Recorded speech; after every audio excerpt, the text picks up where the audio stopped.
Hello, dear masters. I'm Swapna Gajala from Austin, Texas.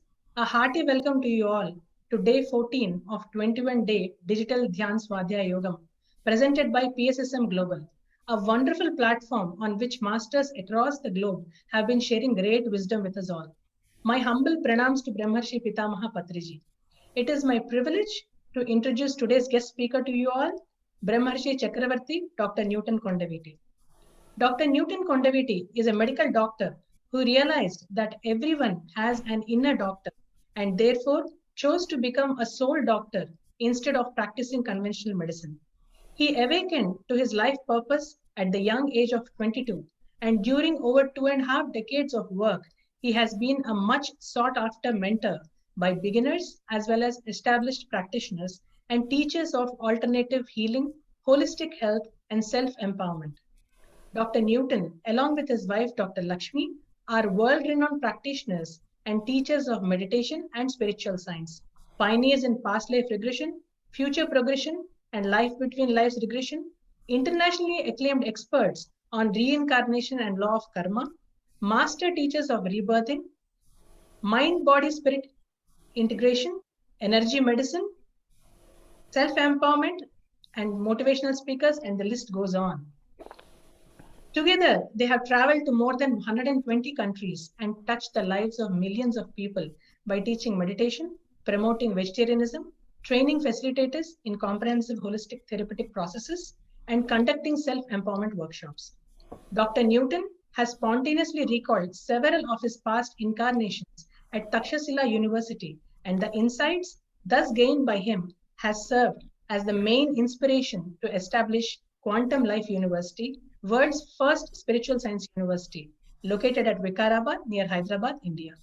Without further delay, let me welcome Newton sir, who is here to share wisdom on the topic Jonathan Livingston Seagull, Inspiration Forever. Hearty welcome, sir. Very happy and blessed to connect with you on this platform.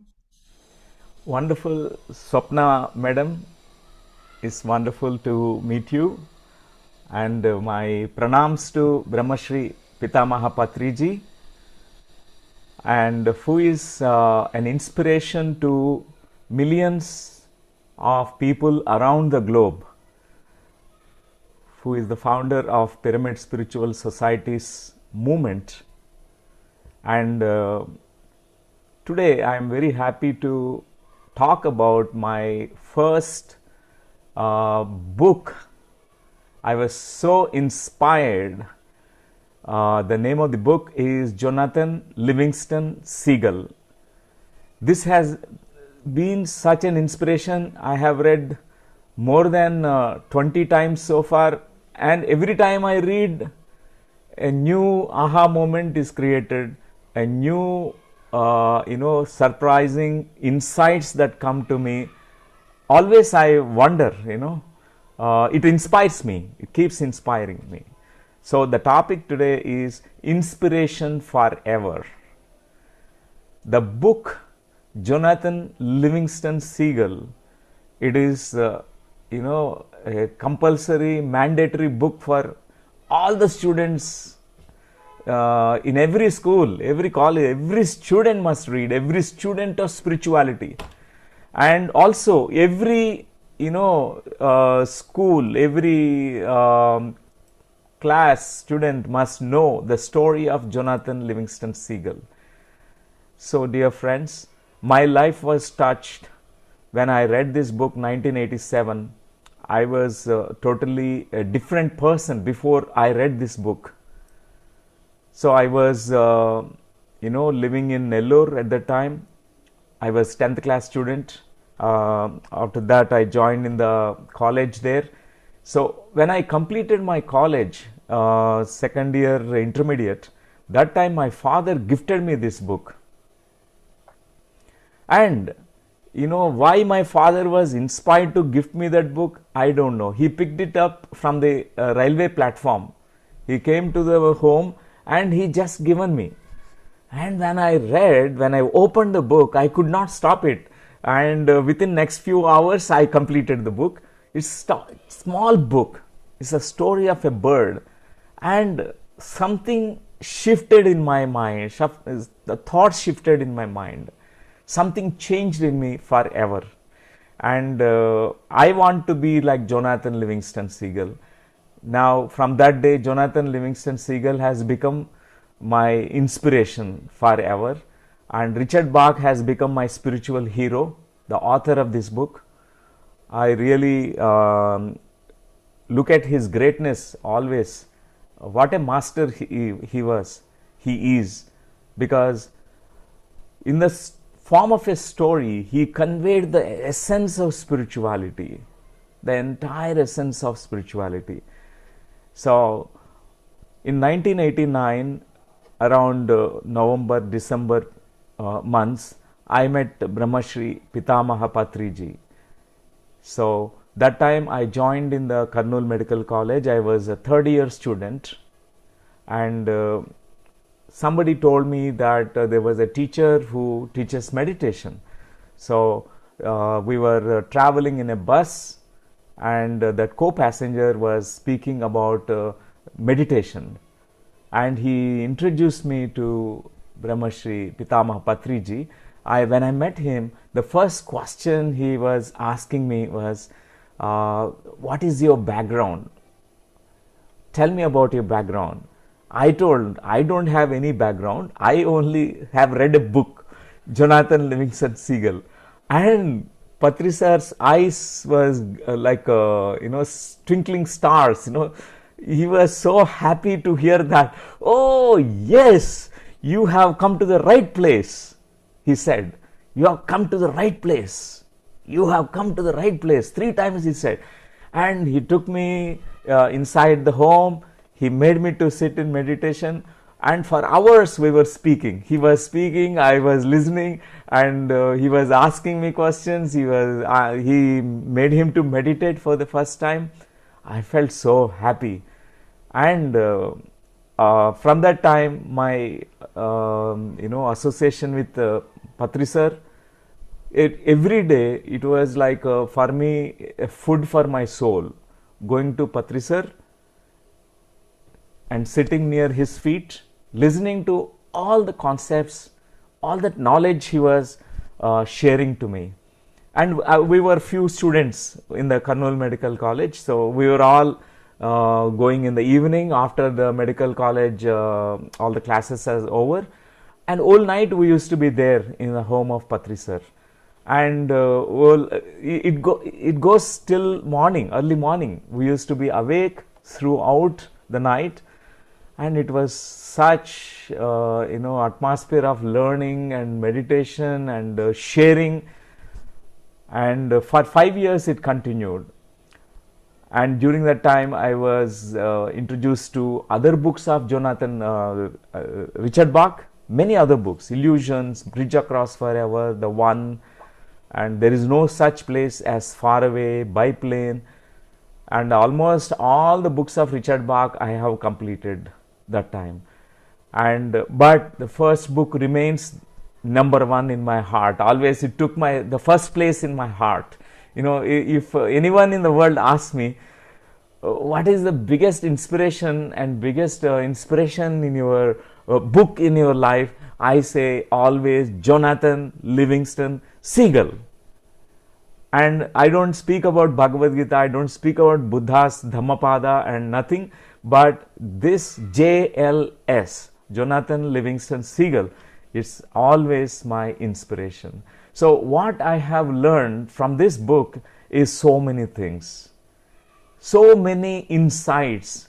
Every time I used to feel a dip, like some stress comes, I used to read the book, because at that time I was a student in a medical college. So there were ups and downs that time, some exams not getting good marks, certain exams a lot of challenges faced by me, and Viva did not do well, and all the time, the book always used to inspire me. It is like 1 hour, I know when I read it, and immediately every word is there in my mind, every word is etched in my heart, and it's always I resonate with every sentence, every word. There are 10,000 words in Jonathan Livingston Seagull book. the total number of words. And every saying, every quotation is like a wisdom. It's like a summary of the essence of the entire spiritual science, I can say that. So as a student, it was such an inspiration.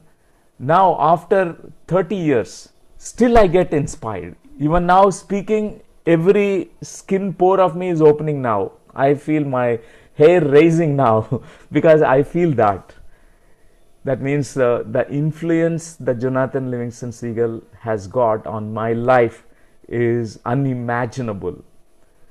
Maybe I can never thank enough the author, Richard Bach, for this beautiful gift that he has given to the world. So friends, at that time I was in Telugu medium till 10th standard. I was in a Telugu medium student. Neither I was good in Telugu medium nor English medium. I never learned English before, and very bad in Telugu also. I was not a good student at all in the school. So that was my case in 10th standard. But when this book I have read in 1987, I was in the second year intermediate. So that book awakened my potential. Something shifted, and I could study everything. Within 3 months time, I prepared for the MSET exam. We used to appear for the exam for the medical entrance.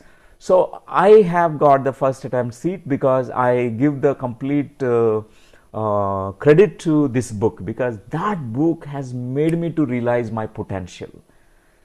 So if you ask me what are the things that I have learned from this book, I can say around 9 to 10 points I will share with all of you. So the story of this book, it starts with, all the seagulls. They live near to the ocean, seashore. All the seagulls are these birds, birds who are flying over these seashore. Always they try to catch the fish, and always after catching the fish, all the seagulls, they fight with each other for the food. There's a huge fights and arguments and discussions and all that. And this seagull, who is very special, Jonathan Livingston Seagull, it used to think, why we have to fight? Why we waste time on only for the fish, eating food and all that? Does it matter so much in life? So for Jonathan Livingston Seagull, it is not eating that mattered. It is flight, it's flying that mattered. So always it used to practice flying. Always go to the sky if it is able to go to 30 feet high, and as a baby seagull, and it used to go 40 feet and 50 feet. Every week used to raise above the limitations. So it is such an inspiration. It is not just eating that mattered for Jonathan Livingston Seagull. So how many of us we get this thought and idea when we look at all the people, everyone is just survival mode. Everyone is in survival. Everyone, what do I get tomorrow? I don't have money. What kind of food I will eat tomorrow? We are always in survival fears. But Jonathan Livingston Seagull never, gripped with this survival fear. Instead, it has this creative potential and creative energy which is more thriving. It is like blossoming in him, because that is the spirit of Jonathan Livingston Seagull. It is actually there in all of us. Only thing is we have forgotten.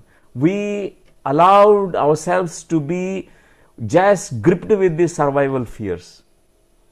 When we are in the survival fearful mode, we are in a default mode. In this default mode, we go on living with fear, and only survival matters.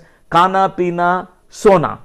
Only these three things matter, or sex. That's all that matters. For Jonathan Livingston Seagull, this is not what matters. What matters is to discover what is the truth. What is that which is limiting me? Is there something beyond that? He wants to always go beyond that limitation.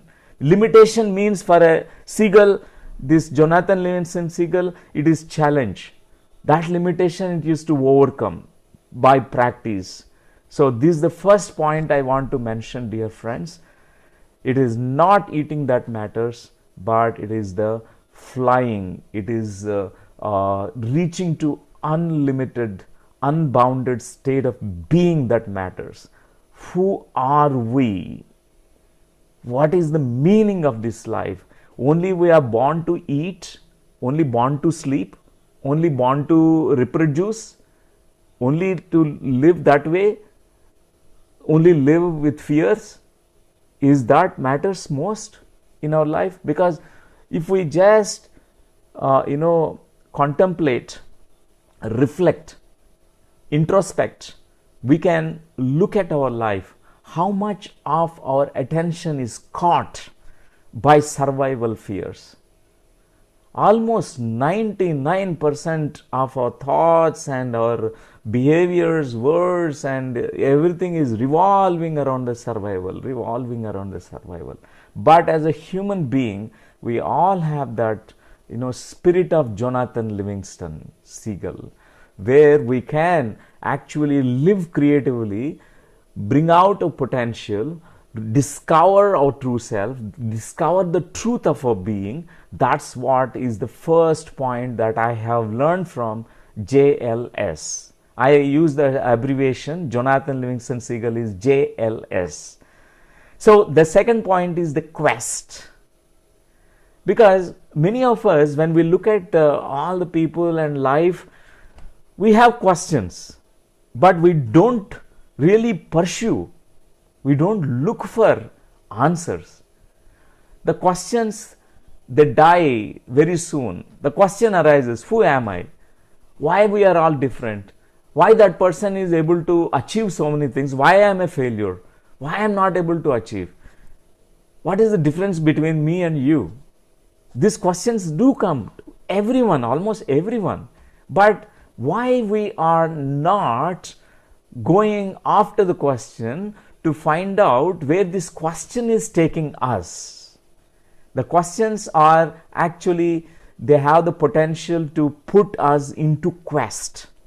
Every question has a quest in it. Quest means to make us move towards an answer. There are answers for all the questions, and of course we need to pursue the questions, make the questions so alive in us.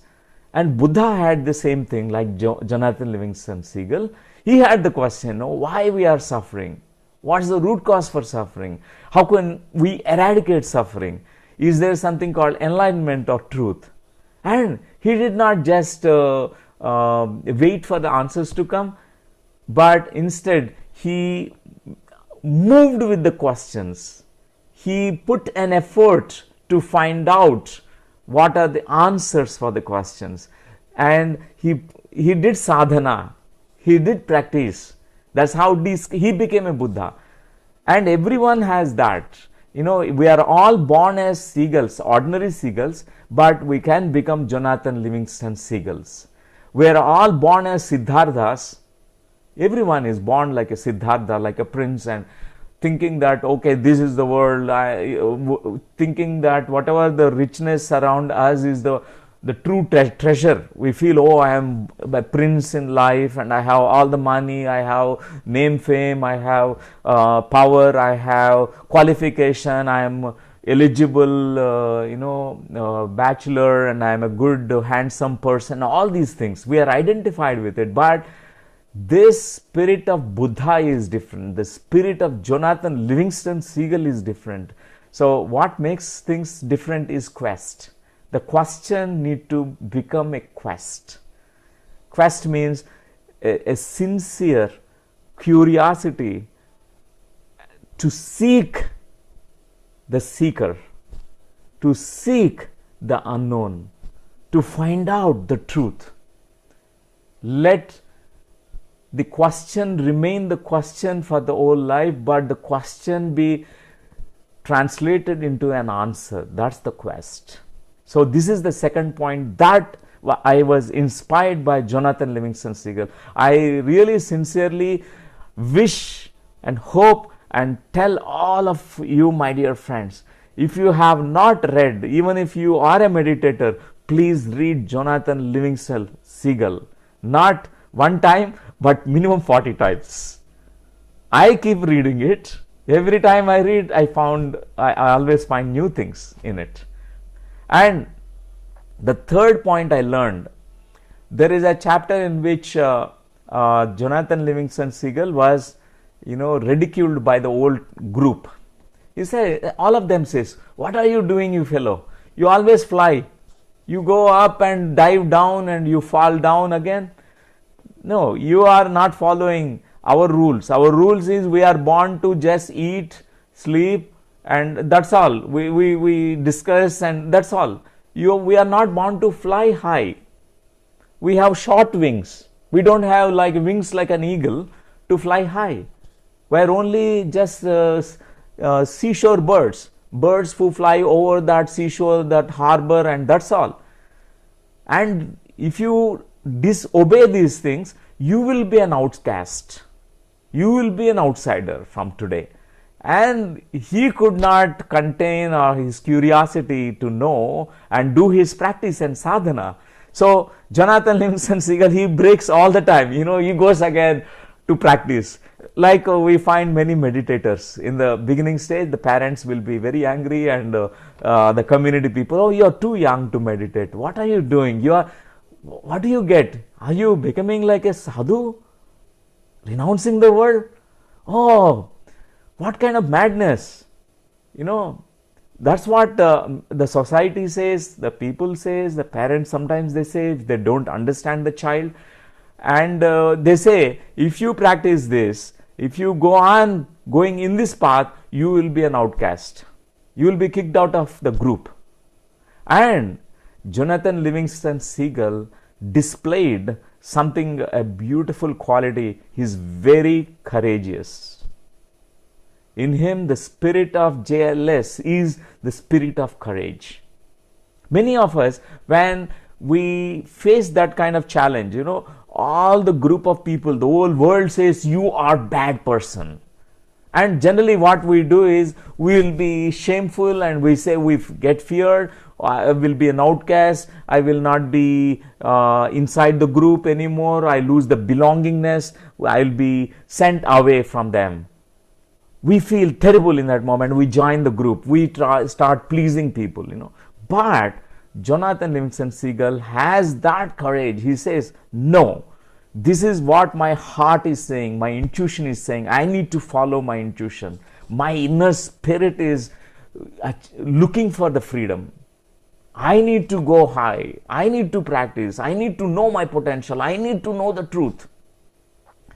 So even though we are kicked out of many people, they judge, they blame, they insult, they humiliate, they shame us, but the spirit of JLS is always moving forward with determination.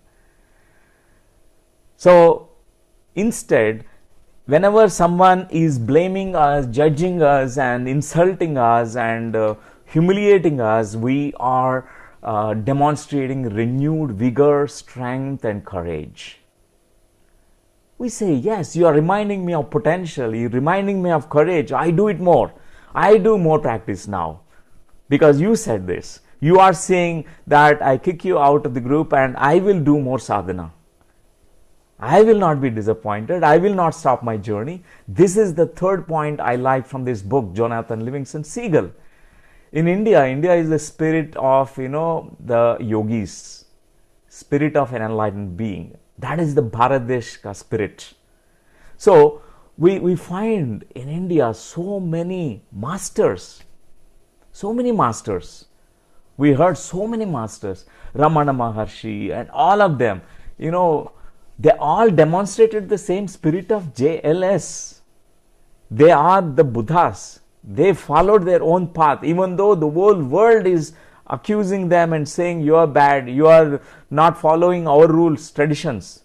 But they always followed their own unique path they found.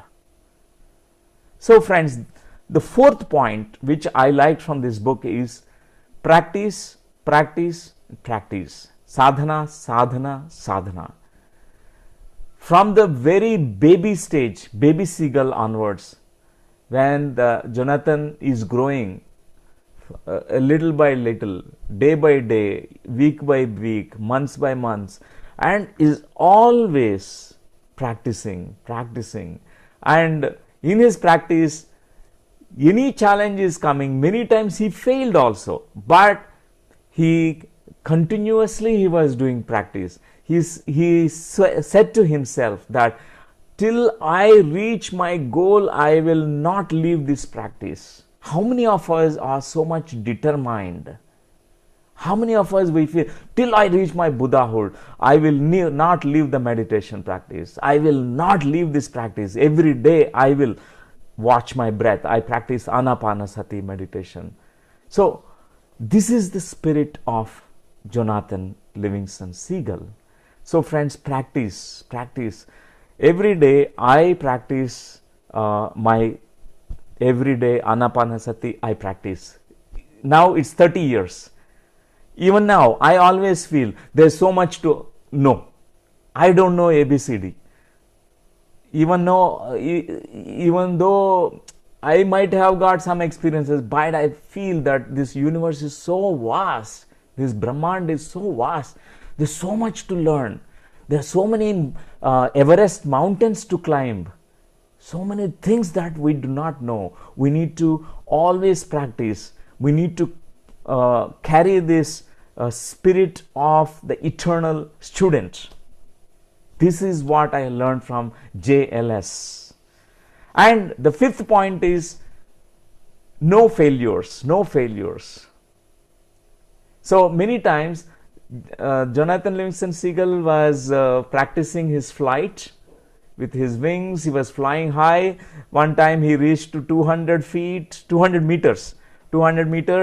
Even beyond the clouds, there was no oxygen there. Suddenly he started falling down.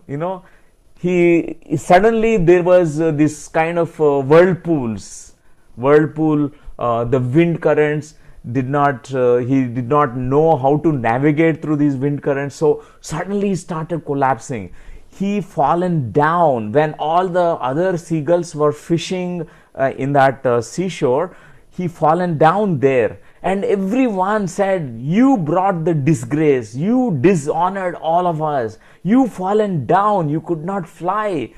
They insulted in front of everyone. But Jonathan Livingston Seagull has no failures in his dictionary. I like this. Many times we will be so disappointed because of the failures. We immediately feel, everything is gone, everything is collapsed in my life, and I will be ending my life. Many of us, we feel that way.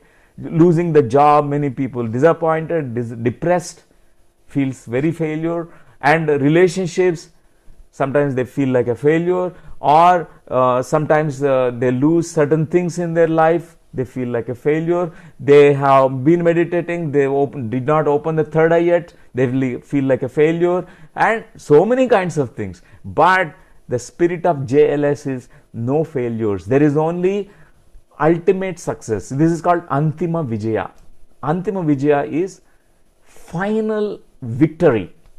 Anyone who ever has this kind of spirit of JLS, where there is no concept, no word in their vocabulary, in their dictionary of the mind about failure.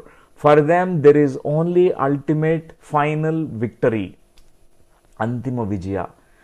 Because Jonathan Livingston Seagull demonstrated that. One day he could fly above this thin atmospheric layers. He could cross everything. He could cross where eagles also could not fly high. He reached to such great heights in his flight.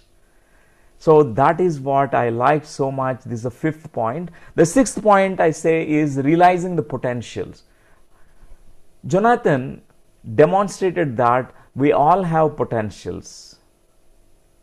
And not many of us, we realize the potential. We think I am only this much. I am only a tiny aspect. We don't even know that we have potential. Like a banyan seed thinking that I am only a small seed. But, entire Srushti, entire blueprint, divine blueprint of the huge banyan tree is there in the small seed. Entire macrocosm is there in that small microcosm. And entire banyan forest will be grown from one single seed. So friends, how many of us we realize the potential? How many of us we know that we are already potential Buddhas, potential enlightened beings, awakened beings, potential. But if we try, put in every ounce of our effort, do sadhana, definitely we translate it into kinetics. We bring it into what is called as manifestation, manifested reality. So a seed must not die as a seed. The seed feels fulfilled when it is becoming a huge tree.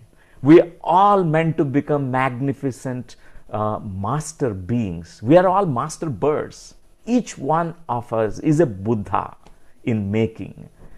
And each one is an enlightened being. And sometimes we look at some masters and we feel, oh, I can never reach that stage. But, the spirit of JLS is when we look at such masters, immediately we need to understand, okay, if you could reach to that level of mastery, why not me? I also can become. If Siddhartha could become Buddha, why not me? If Yogananda Paramahamsa ji could reach to such great levels of self-realization, why not me? Each one has the same potential. And only thing is, we need to realize it, how much of potential we feel right now in us. Maybe not, hardly even 10%. We don't know that there is a potential. But it's so important to look at our inner selves, which is so much full, unlimited potentials are there. Everything that we are thinking can be translated into manifestation. There is no impossibles. From these potential energies that we have inside, that unlimited consciousness that we have inside, it is possible to manifest everything in our lives. This is the sixth point I have realized from this book, Jonathan Livingston Seagull. And the seventh point is many times, when this little bird, the Jonathan Livingston Seagull, as a small bird trying to fly and trying to be different, and parents used to all the time say, look at other birds, they are eating good and they are doing all the normal things. Why do you not eat food? You are so thin, you are losing your feathers, your health is not good, you always go and fly high. What is this? Are you gone mad? So parents were dismayed and disappointed with Jonathan Livingston Seagulls. And many times parents discourage, or elders in the family discourage, and they say, what are you doing? Are you meditating? Are you gone crazy and mad? They show their disappointment. You must become an IAS officer, you must become a doctor, you must become an engineer. But this child has just born for, I want to become a meditator. He wants to become a meditator. For meditation purpose he has come. He is born for meditation. He is not born for other things. But parents push the children into that. But in spite the parents were showing the disappointment, that Jonathan Livingston Seagull never took a back step, never gone back, pleasing the parents. Instead, he broken all the old traditions, beliefs, and there is something called family conscience. In our family, we have a limitation. We should not think other things. We should only do these things. This is called family conscience. So he broken all those old traditions. He said, no, I want to become self-realized. I want to become a Buddha. I want to become an enlightened being. That is what Jonathan Livingston Seagull was, courageous to break the traditions. So friends, how many of you are ready to break your old patterns of beliefs, old traditional beliefs, superstitions? Sometimes so many limiting thoughts, fears we carry from our own family system, which binds us. And we can't go beyond our family. We must be courageous. So I will give you my another teacher, Bert Hellinger. He says, if someone is born in a family of thieves, so all are thieves, their profession is thieves. The grandfather is the thief, and the father is now also thief, and all of them in the family are good in the robbery and stealing and thieves. So if this child is born there, his conscience pricks. If he has to live differently, he feels guilty for being a good person or doing something different. Oh, I am disobeying my family. Oh, my profession is robbery and stealing and being a thief, but I am doing something different. But we need to raise above these old superstitious, these kinds of limiting thoughts and beliefs. So many limiting thoughts are about our own self. We don't trust ourselves. We don't have, good feeling about ourselves. We feel so inferior about our own selves, inadequate about ourselves. We don't trust we have an amazing power inside. We have to break all those old patterns of beliefs, friends. This is what I liked in this book, Jonathan Livingston Seagull. Be courageous to break free from old beliefs, patterns of thoughts, and your traditions.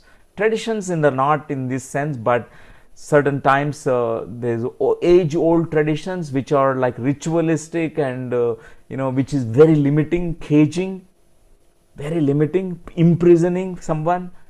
And not the person says, I am born in a family where I do a lot of worship, puja, that's all. I am not a meditator. I don't meditate, because if I meditate, my deity Vishnu or my Kula Devata will be angry, because I have to follow my tradition. They can do japa, they chant Vishnu Sahasranamam and all that, but closing eyes and meditating, it's a blasphemy. Oh, my traditions, my great grandfather started this tradition, but at that time maybe he never learned about meditation, never knew about meditation. Now the point has come, the time has come, meditation has come to you, and we must be courageous to break free from the old traditions. We need to go towards the next level of our evolution. And the 8th point is, there is something called freedom, friends. Freedom is not just freedom that you attain because of money that you have. People think, if I have a lot of money, I will be free. We only become free from debts, free from loans, but it is not the real freedom. Many think that if I have from sickness I get freedom, that would be a freedom. Oh, I have this pain in the body, and if I have no pain, it will be freedom. Something that if I don't have some disturbed relationships, and if I have good wife, good husband and good salary, that would be a freedom. We are thinking in a very limited sphere, but the true freedom is freedom from our own ignorance. We don't know about our own selves, the true selves. We are like a frog in the well, and this frog in the well sometimes has nearly come to the very close to the edge of that well, and he found a new frog there sitting on the the wall of the well, and it said, there is a big river there. And the frog in the well, it says, no, there cannot be no well, no possibility. This is the biggest ocean that we are living. This is the only thing that exists. Many times we behave just like a frog in the well. We don't know about the true freedom, the real freedom one can achieve through meditation. Many think that meditation is what is there, closing your eyes and sitting silently, anapanasati, watching the breath. What do you get? You are lazy fellows. Many think that way. But you know what freedoms we achieve through that, how much we are reaching beyond the limitations, how much of ignorance that is, inside this mind we are able to break free. Suddenly you are soaring high, like you become the Jonathan Livingston Seagull. I say enlightenment is total freedom. Total freedom is your freedom from your ego, freedom from your past, freedom from all the fears, freedom from your ignorance, freedom from birth and death, cycle of birth and death. So this is the total freedom one achieves through meditation. JLS, this book really inspired me to look for that freedom, because the story, it said that JLS reached to that pinnacles, he touched to that freedom, and one day he touched to that beyond the limitations. Suddenly he has become golden bird. Jonathan Livingston Seagull is shining bird now.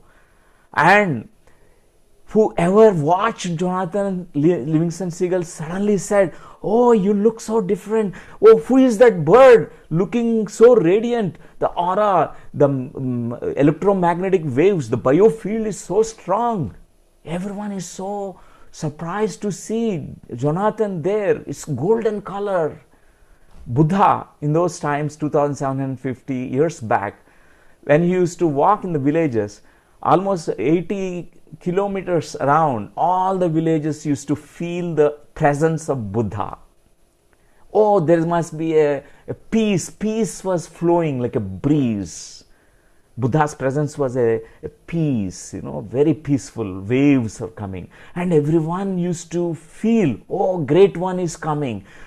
Enlightened one is coming, passing through our village. They used to feel. That's what even Jonathan Livingston Seagull, when he was, reached to that pinnacles, heights of his enlightenment, the ultimate freedom, and everyone felt it. And for the first time, the parents also felt so great, so happy about that. Initially, parents were, saying, "Yo, you are not obeying, and now you are breaking all the rules, traditions," and they were discouraging. But now, all the parents, saying good things about this son, Jonathan Livingston Seagull. That's what happens, friends. All of us, initially, our own family members resist us. They say, "Don't do this, you're going a little far. Don't do that. Meditation, you can do just only this much. Don't go for enlightenment." Because everyone has this fear. Enlightenment means you will forget everything, forget wife, and become like a Buddha, leaving the wife and the child. Something like that old image of what happened in the past, they carry that. That's why. But, if we can endure all the resistance of the family members and society, follow our path, find our own truth, realize our potential, manifest our new self in the reality, and those people who were actually disappointed with us, they will come back to us. They will say, "You are such an inspiration, and you followed your path. We are now inspired." That's what everyone says. And after Buddha returned to the palace, his father learned meditation, mother learned meditation, and wife learned meditation, his son learned meditation. Everyone that time learned meditation from Buddha, because he became an inspiration. He demonstrated, it's like a living example for people, what a human being could achieve. And the ninth point I can say is, after someone reaches to the pinnacle heights, and it's not the end. Jonathan Livingston Seagull, he felt, now I need to pass on this, I need to inspire new students. He used to always search for new students. One time, Jonathan Livingston Seagull, he was there flying and enjoying the total freedom, but he found the two seagulls who are like just started flying and struggling hard and doing sadhana. He appears to them, suddenly he was there with them, and he says, come on, I will show you. And he inspired them. That's what is the spirit of JLS. So after Anapanasati touched your life, you learned something through your own meditation experience. Something has changed in you. You are so happy now. Then don't stop with yourself. Be a Jonathan Livingston Seagull. Let this reach out to a lot of people. Inspire. At least you must make 1,000 people like you, just like you. For example, if I have transformed my inner self, and I must make sure that before I die, I must teach this, I must be inspirational, I must pass on meditation tool to 1,000 people. Minimum. Maximum, billion people also. One master is equivalent to 1 billion population. We have 8.5 billion population in the world. That means we need just 8.9 masters in the world. That's all. Truly, if an inspired master is there, each master is equivalent to 1 billion population. That is the power of an enlightened being. So I'm happy about these 21 days. This is the 21st day, and all that beautiful Swadhyaya, the classes that was being conducted every day. This is, I think, several cycles already been done, and amazing work. This is because each master here is inspired to inspire others. Everyone, they really wanted new ones to come and take this new knowledge, newcomers to new boys to take this knowledge and be benefited from it. So friends, this is what I learned. These are the 9 points that's coming to me, which I have learned from JLS, and this book keeps inspiring me. And I can't thank enough, because I see Jonathan Livingston Seagull in Patri sir.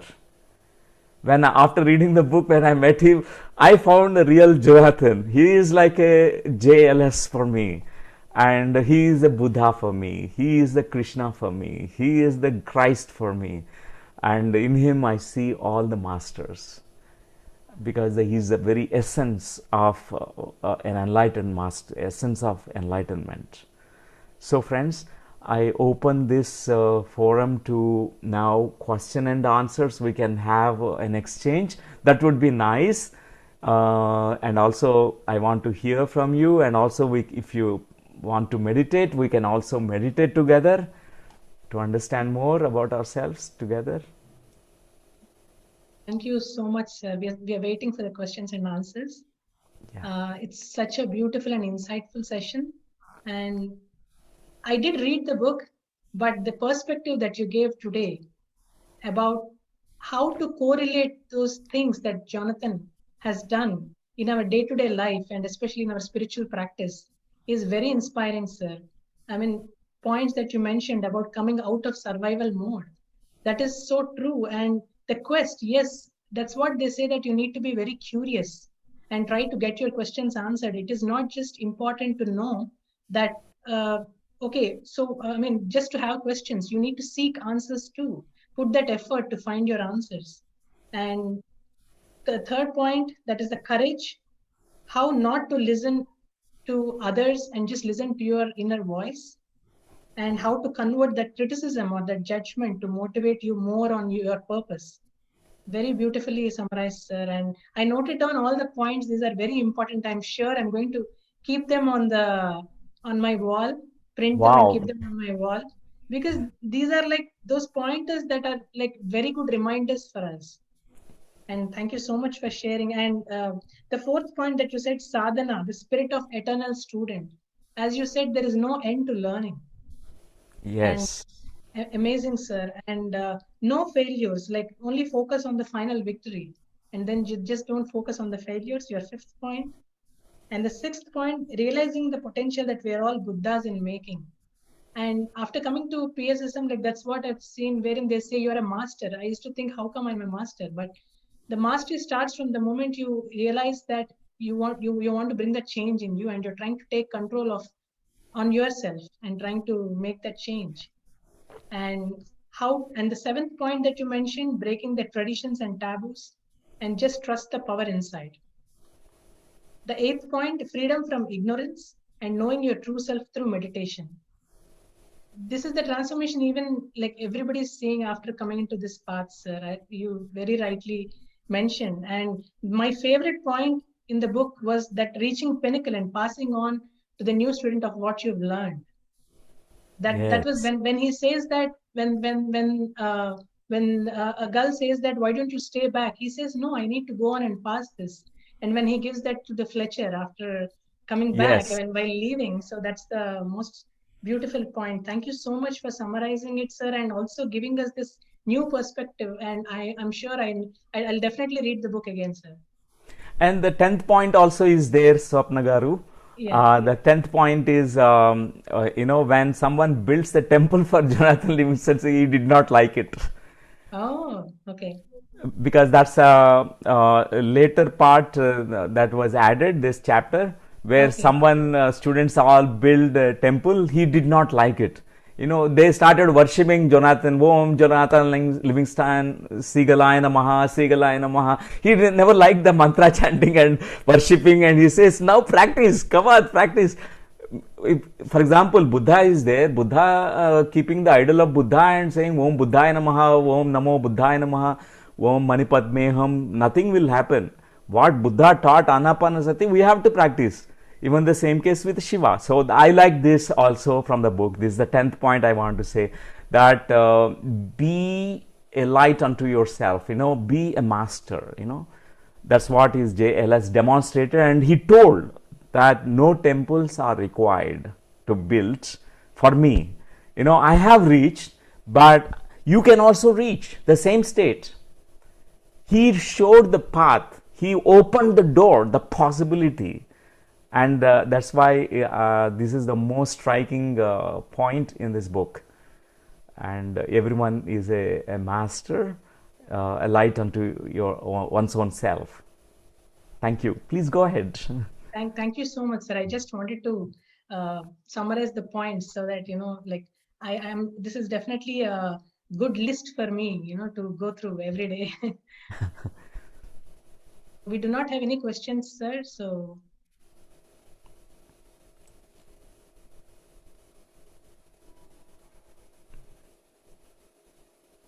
there are no questions, madam. You can conclude, or we can sit in meditation.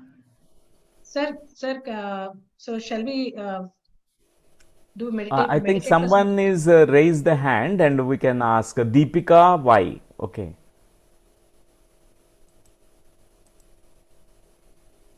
If there is any question, they can ask. Yes, sir. Yeah. Hello, sir. This is Deepika from Austin, and I Yes. am such a big fan of yours. I can't express how many videos of yours I've watched.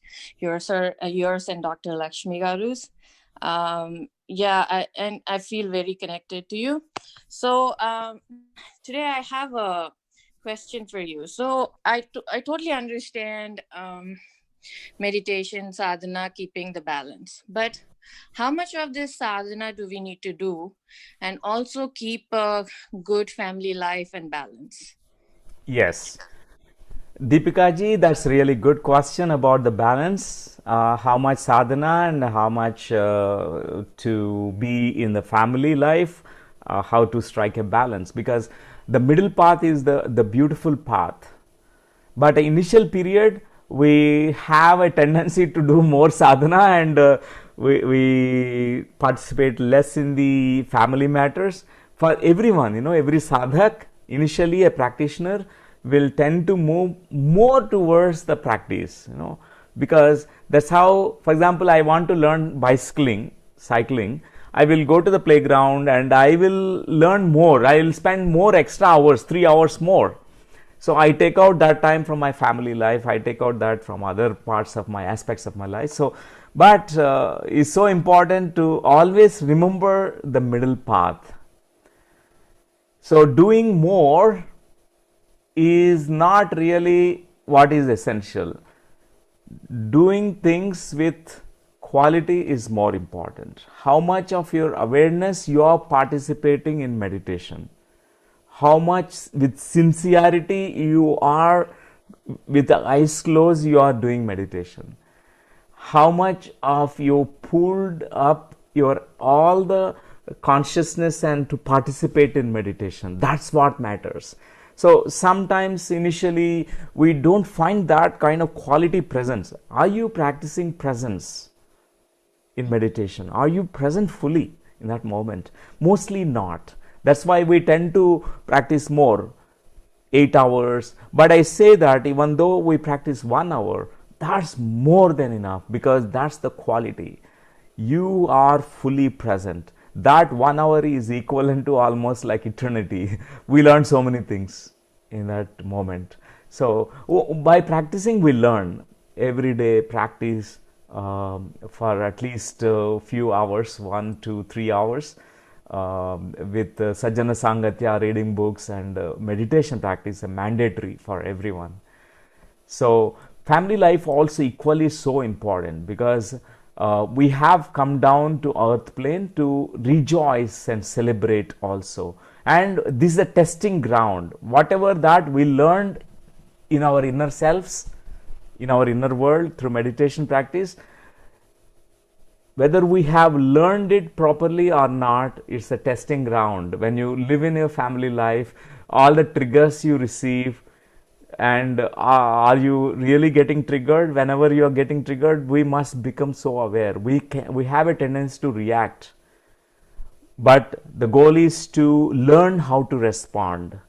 And also mostly we tend to become very unhappy in the moment, in certain cases where family members, they are angry at us, there's some kind of not a good exchanges are happened, and immediately we tend to become so depressed and unhappy. Our energy is completely lost in that moment. Whatever meditation energy you gain, suddenly everything is gone. So our goal is, this is a testing ground. Even though you are a meditator, it does not mean that you are superior, or others who are non-meditators are inferior. One day they also realize, the only thing is, now in the family life we must become very participatory. We must really fully present for our family members and participate in everything, because this is also part of our soul plan. We chose our family and to live well with them, and look for those signals, and mainly the triggers, whatever the triggers that are there. And those triggers are the real things which directs us towards our lessons also, where we master those lessons, like patience, tolerance, compassion, unconditional love, and how to not react, instead respond from our soul. That's also one thing. And about non-judgmental nature, practicing non-judgmental, because this is also one of the very deepest soul lesson one need to learn in spirituality, is being non-judgmental. Even though a person triggers you a lot, you can still reach to the level of compassion where you can be so non-judgmental. So you retain your energy by that. Your family life really is the most beautiful life. So initially I had a tendency to run away from my family life, I had a different notion initially, because it's so intoxicating, the path, meditation path. But I found very soon that it's not running away from life that's important, because the purpose of everything, all the realization, is to come back, return to the home, return to the world and serve, live here happily, even though you might not be having all the money, all the richness, but still you're content with what you have. And there's no material greed. Instead, you have so much of abundance of joy inside you to share with the people around you. You feel so content, so full, even though you don't have much money, because that's what spirituality is about. You reach to the inner abundance state. So I insist and definitely striking a balance between our family life and spiritual life. These two are looks opposite, like contrast. One is samsara, another is nirvana. If you are only in samsara, you will completely get burnt. You will be so drained. It is like you will indulgence after some time, you really lose yourself. And if you are only in nirvana, you will not have that juiciness of life. You can't feel it, because only the about we speak about love, unconditional spiritual love, only in the head and in the spiritual experiences. But when it is not demonstrated in the physical plane, when it is not lived here, we can't really. We come here to even enjoy all experiences in the physical plane with all full awareness. So this is the balance we can strike, Deepika ji. Yeah, actually, in fact, I do remember from your videos and other sessions about Madhya Margam, and I do try to practice. Oh, Dr. Newton said Madhya Margam. So, yeah, it's been very helpful, sir. Thank you so much for your time. Welcome, honored. Thank you. Thank you, Deepika. Sir, we have Sheetal who has a question. Okay. And participants, I request you all to raise your hand if you have questions. Thank you. Thank you so much, sir. I had a question, but you answered. I mean, I got my answer in your previous talk, so it was amazing, amazing. Thank you so much, sir. Most welcome. And Sheetal ji, if you don't have a question, I have a question to you. Yes, sir. Okay. So, what is your best experience in your life? Best experience? In your life? Seeing myself happy, sir. Like, whenever I do, whenever I talk, whenever I move, seeing myself doing that thing is like so happy moments, sir. Yes. So doing things in a happy way, that's the best experience in your life. And so when do you really get that happiness? When I communicate with the people, when I communicate with nature, sir. Wow, wonderful. You are coming to the essence of this experience of happiness, because when you communicate with people, when you communicate with the nature, what's truly happening in that moment when you communicate with people and communicate with nature? I just feel their expression, sir. I just feel something is flowing in them that I need to connect with that. You got it. You got it, Sheetalji. Connection. You said connection. Connection brings happiness, connectedness, because that's the truth. The truth is we are all connected. There's only one entity living. There's only one energy, one soul, which has come in many forms. Okay, which individuated into many souls. So when we are in communication, you are in communion also. You are in connection. What are you connecting to? The soul of the plant, soul of the nature, soul of the person. So only communication, connection happens at the soul level. At the mind and personality level, it's a very superficial connection. But at the soul level, there's a deeper joy that you experience. Okay. I think that's what it is. We feel joy when we are connected. When we are not connected, we feel so lonely, right? Yes, sir. People feel really terrible when they don't have anything to communicate with people and they are living isolated. But when they are in connection with the universe, with the nature, with people, with animals, plants, and it's something very beautiful. Thank you. Thank you, Sheetalji. Absolutely. Thank you so much, sir. Thank you. Welcome. Thank you, Sheetal. Sir, we have another question Yes. in the chat. Ramanesh is asking, what is the difference between old age spirituality and new age spirituality? Please explain. Okay. So, for me, old age spirituality, new age spirituality, I don't find any difference. For me, they are the only one truth. Only thing is, long back in Dwapar Yuga and Treta Yuga and other yugas, whatever the truths, they are in a very cryptical and very metaphorical form.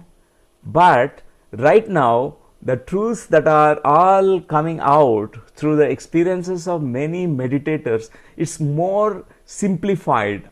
Even a lay person could understand. For example, when Buddha came, Buddha gave the simplest form of simple language, even a lay person could understand. Anapanasati. Before that, there were complex methods. Patanjali, Yoga Sutras, only those who learned Sanskrit they used to study. Only the scholars, Pandits, and all of them, Brahmins.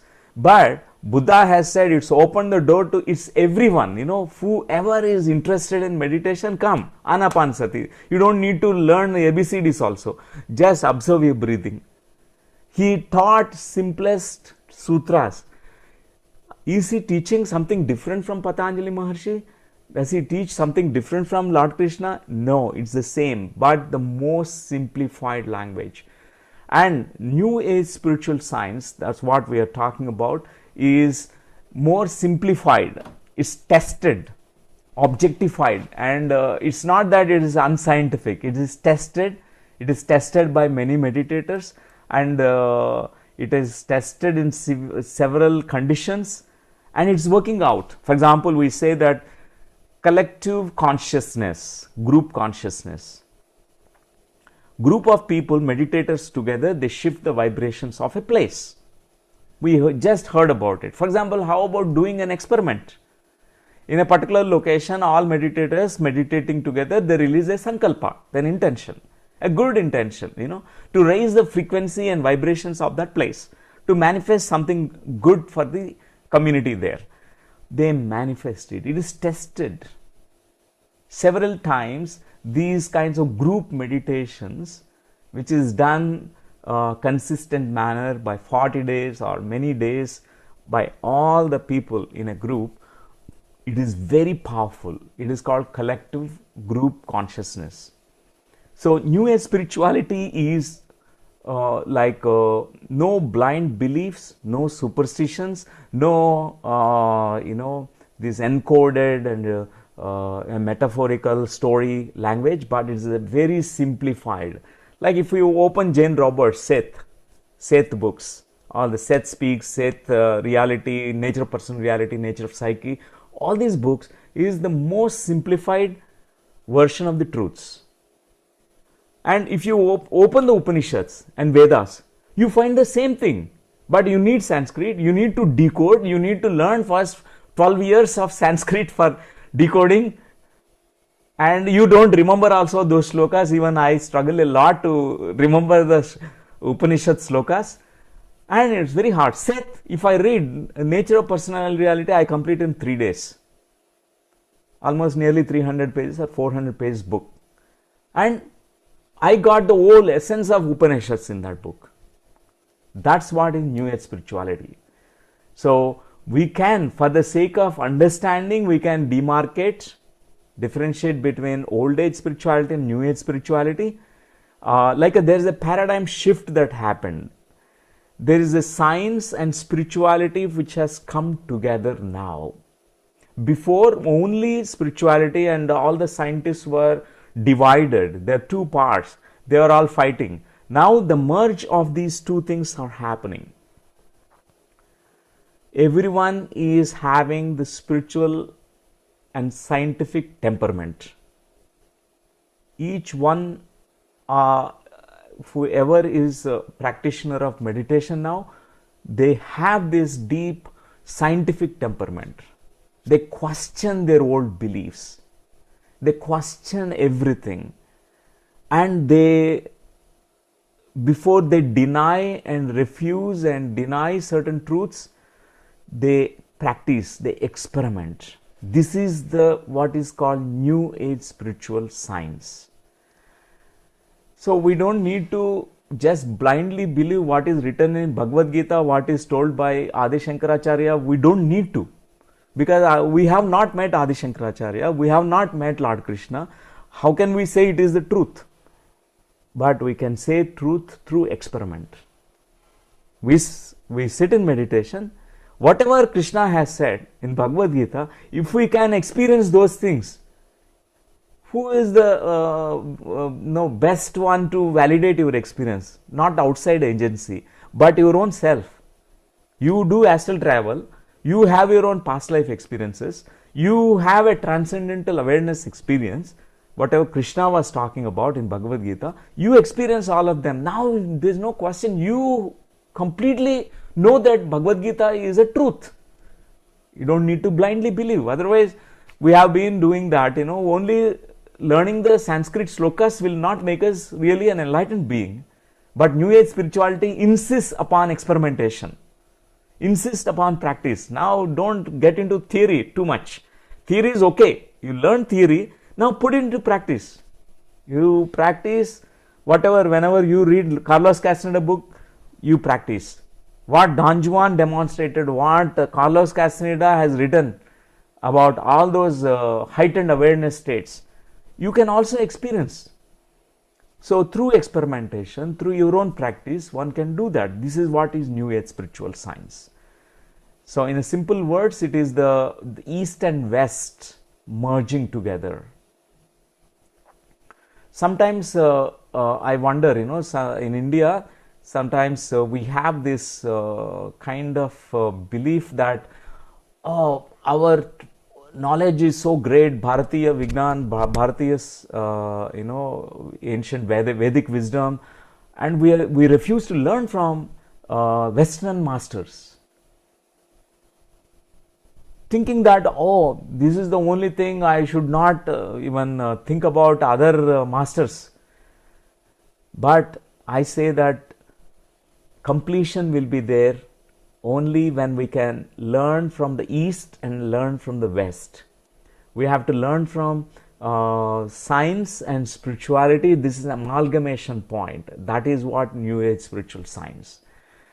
And otherwise, we are lopsided, we are biased, we are excluding Western and as something lesser or inferior. Actually, our Bharat Desh has a great energy of inclusion. It always includes every country in it, So all the ancient masters like Vedavyasa and Vasishtha Maharshi and all of them, they'll be feeling so happy that whatever this big revolution that's happening around the globe, the spiritual science revolution, and particularly the movement started by Brahmashri Pitamaha Patriji, Pyramid Masters, it's an amazing revolution in the world. This is New Age spiritual science revolution. And still there is a fight between old spiritualists and New Age spiritual scientists, because they feel that, our traditions, they are all, wrong, and we must follow the Babaji, Kriya Yoga, this is wrong, this is wrong. They say that, but, if something is labeled as something wrong and we exclude, we are missing something. We have to include even the complete spiritual masters from even the West. We need to learn from Socrates. We need to learn from George Ivanovich Gurdjieff. We need to learn from Richard Bach, Neil Donald Walsh, Sylvia Browne, Carlos Castaneda, Lobsang Rampa, and Chuang Tzu, Lao Tzu, all the masters. And that's why it's a kind of request to all our masters from India, everyone, whoever is in the spirituality, opening ourselves to include the spiritual wisdom. The Brahmagyan is there throughout the globe. New Age spirituality is bringing everything under one common platform, is embracing all. That's what is the New Age spirituality. Thank you, Master Ramanesh, sir. Ramanesh Garu. Thank you. Beautiful, sir. Thank you so much. And we have Suresh Garu who has a question. Dr. Newton sir, namaste. This is Suresh Namaste, Babu. sir. Yeah, namaste. Of course, you gave 10 commandments. It is wonderfully narrated by Swapnaji also. But it is a general question. Recently, COVID-19 has changed the human existence socially, economically, etc., etc. What is your perception of life, and what is your message and guidance to the humanity, keeping the present scenario? This is my personal question, which can give uh, value to the path to the present humanity. Please. Yes. Sure, Suresh Babuji Garu, Sir. and Namaskar, sir. Wonderful. It's nice meeting you here. Yeah. And yes, COVID-19 affected us in all the spheres of life, Yes. economical and also personal level. All the businesses were affected, and political level also. Yeah. At many levels it has affected. And instead of taking it as something negative, we must take it as something like a beautiful path emerging, a future emerging, because it is something. It has opened new doors. For example, all these Zoom classes and online classes and virtually we are reaching out, the spreading of meditation, more it has been done during these last few months than before. Before, only physical classes used to happen, only 1,000 people or maximum 1 lakh people used to attend in one gathering. Now, one day, at least 10 lakh people are reaching out, learning meditation across the globe. This is a big thing. So that means in the quantum world, energetic world, we're all already connected. So it does not, we don't need, we can stay at home and connect to everyone using the technology that we have. So I see the future, which is a beautiful future emerging for humanity, sir, where we are all looking at ourselves and spiritually empowering, enriching and energizing. We finding our own inner energies, which are so beautiful and infinite. And we are becoming, everyone is growing wiser every day. And also awareness levels are tremendously increasing, and less greed compared to before. And people are questioning, what is this? My life can go. And when we see the death at the close quarters, we understand, oh, I have accumulated so many crores of money. If I die, what I take with me? What I take? Nothing I will take with me. So this, we are questioning everything right now. This is what is a big change. More than external changes, internally, something is profoundly stirred initially, and something is, how a curd is, churned, and there's a butter that is coming out. చక్కగా వెన్న వస్తుంది కదండి, అట్లా వెన్న, there is a butter that's coming out, and which is coming out of all the distillation process. Something like a churning process that's happening right now for everyone on the planet Earth. And I see the COVID-19 is a wake-up call, sir. It's a wake-up call that, come on, mankind, humanity, you wake up and don't sleep. You need to realize who you are and really live your life, and look at what are the possibilities that are there in front of you. Now all the businesses now going to shape up in a new way. If we have the eyes to see, we can see new possibilities. And even though all the old systems are collapsing, now a new things will emerge. When something is ending, something also begins. That's what I feel. It's a new beginning, sir. A new era, new beginning, because it has a massive effect on the planet Earth. It's a new energy, new dimension. Already the shift already happened. We are in the 5th dimensional reality right now. Though many of us, we already sensed it, many people are in the transition. They're able to tune and trying to adjust to the new vibrational frequencies now, because it's much easier with this fifth dimensional energy states. We can live graciously. Before, three-dimensional reality is very tough and very gross and heavy. Suddenly there is so much lightness that has come in many people, but many are in transition right now because it's a new state. They're feeling unfamiliar with this new state. That's why they're fearing. Few people are still with the fear, but with our meditation spreading, we can minimize and we can make them also come into the true reality, whatever the emerging reality. So this is a collective awakening that's happening, sir. Yeah, thank you, Dr. Newton, sir. It's a very nice message you gave. It's reminding me Osho's message. Life is not short; it is eternal. So Yes. in that path, everybody should follow it. So either through meditation, swadhyaya, sajjan sangacha, so many methods. It's what our Guruji always stresses.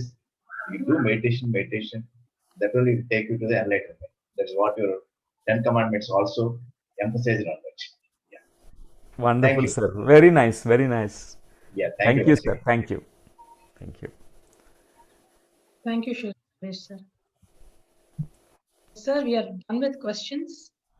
And we have a message from Krishna. He says, nature has given a bitter medicine we always want. Palatable medicines, sweet medicines. If the malady of hatred and war, strife has to disappear, nature gives such qualitative medicines. I think he's talking about the COVID. Yes, that's true. Very true. Because sometimes they're all wake-up calls. They're all make us realize, though it looks like a bitter experience, a tough experience, but when we can go through, endure, navigate through these states right now, what we come out of it, a final outcome will be so beautiful. It is like a narrow tunnel. We feel, oh, it's a narrow tunnel. I am trapped here. It's so dark. And at the end of the tunnel, there's a light. And when we come out, it's vast, expansive. Even COVID-19, we made us to limit ourselves, inside homes. We are forced to stay in the home. We are forced to practice meditation also because so much time. And we don't want to look at the televisions and go into negative fears, but instead many people learn meditation because though it is a bitter situation outside, there's something sweet nectar which is there inside our souls, which they could derive it in meditation practice. So something beautiful also. Something in the universe, bad things are happening, something new gifts also open up. Behind every problem, there is a gift wrapped around it. This is Richard Bach who said in a famous quotation from this book. So thank you, Krishna Garu. Thank you for this question. Sir, we are done with questions and really heartfelt gratitude, sir, for such a wonderful wisdom session. Most welcome, madam. I mean, it's like, and also the questions, beautiful questions by participants too, which answered many of my questions too. So thank you so much, sir, for your time today. Yes, thank you. Thank you so much. So, and we can meditate if you want. For some time, we can meditate, ma'am. Sure, sir. Definitely, sir. Yeah. Why not? We close with meditation, and then if any sharing still anyone wants to do, they can do it. Definitely, sir. Yes. So, dear friends, let's all meditate together. There's a power of co-meditation. I call it as collective meditation, group meditation. Across the globe, some friends from Austin and some from United States and different parts of the world, in India, and many are participating. It's really good. And I'm going to play this music and let's meditate for some time. You close your eyes, sit in a comfortable posture, and joining your two hands together, interlocking your fingers, keeping it in your lap relaxedly. If you're sitting in a chair, cross your legs. Then if you're wearing your spectacles, you can remove them. And meditation is an inner journey towards your own center of your being, core of yourself. So let us bring our awareness to inhalation and exhalation. Watch the breath.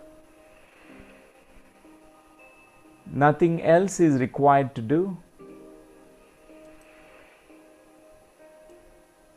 Your normal, natural breathing rhythm need to be observed.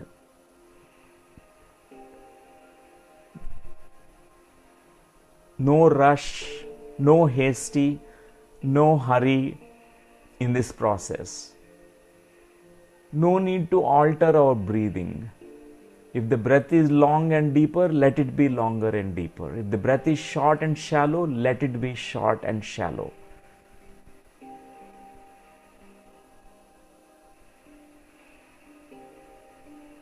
Give entire attention to the breath which is going into your nostrils and the breath which is coming out of your nostrils. This is the breath of life.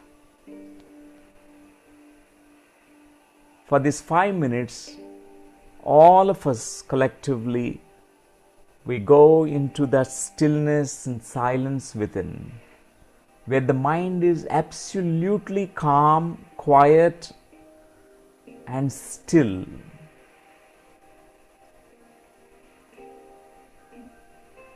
Even though our mind is so habituated to think,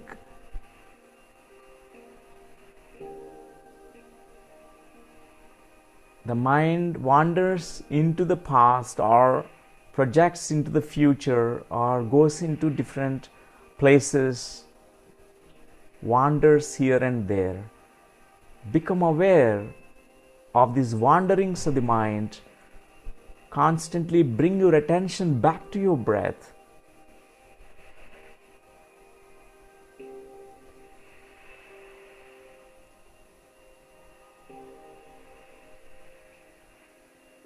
It's the presence that's what matters. It's the presence in this moment, now and here. No need to go into the past. No need to plan something about the future. Drop all the expectations, ambitions about the future. Nothing, doing nothing. Just being still, watching and observing what is happening to your breath, what is happening within you when your mind is still.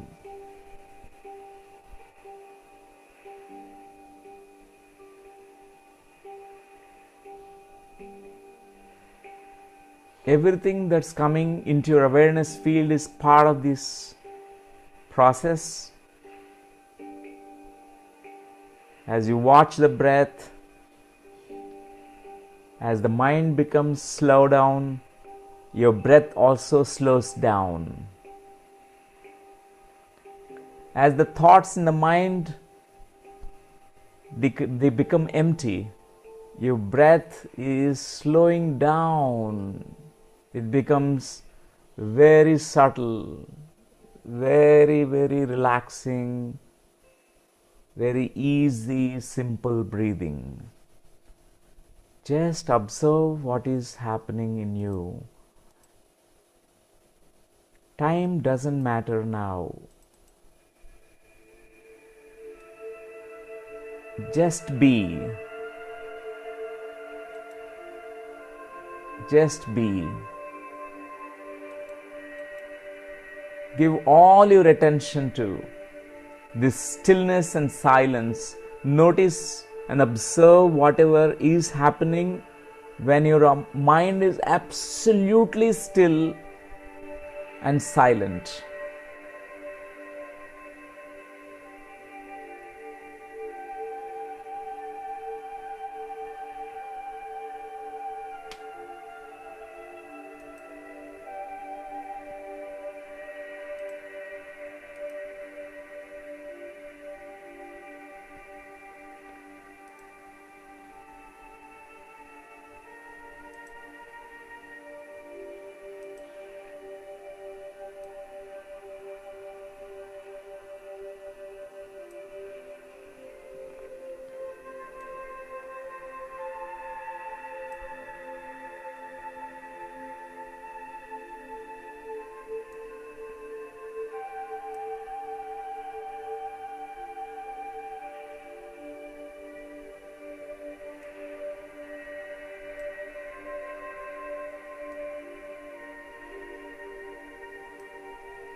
Meditation is witnessing state of consciousness. It's an act of witnessing, watching, observing what is happening in you.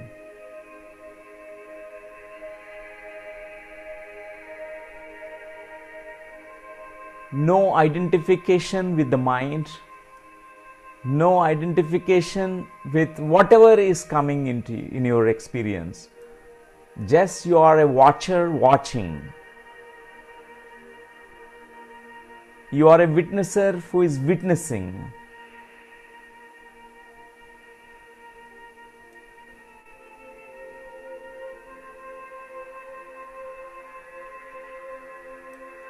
As you watch, as you deepen this experience of stillness, silence, time, space, barriers, they dissolve. Reach to the deeper place within you where there is no time and space. There is only pure awareness. You're just a bundle of awareness.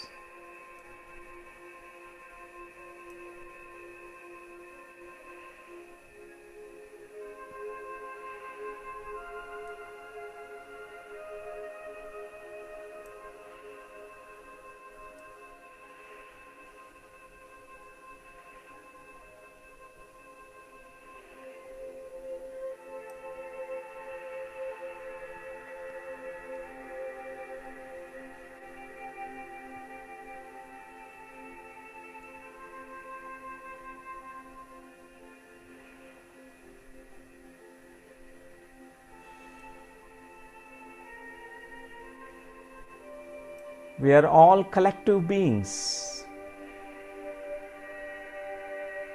We are oneness beings. We are connected.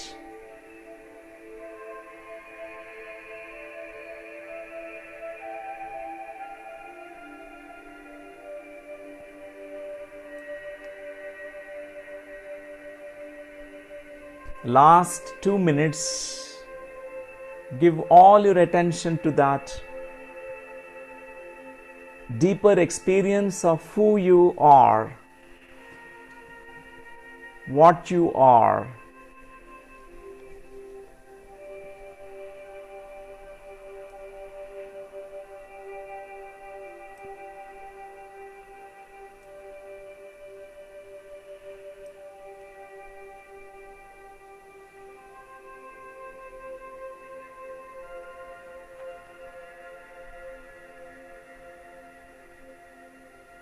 The last 1 minute.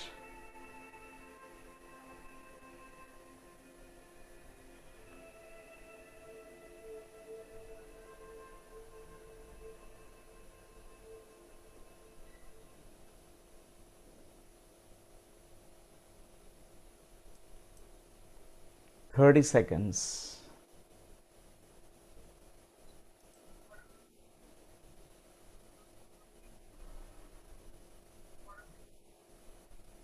Just be.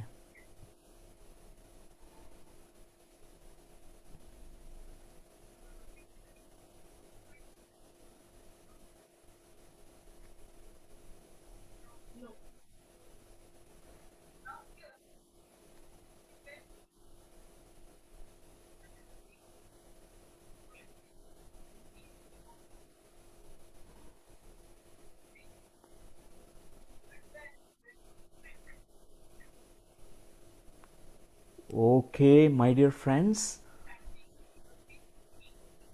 whenever you are ready, you can place your hands on your eyes. You can touch your eyelids with your fingertips. Let the energy from your fingertips be distributed to your eyes, and you can come back to your waking consciousness. And slowly you may open your eyes. Take your own time.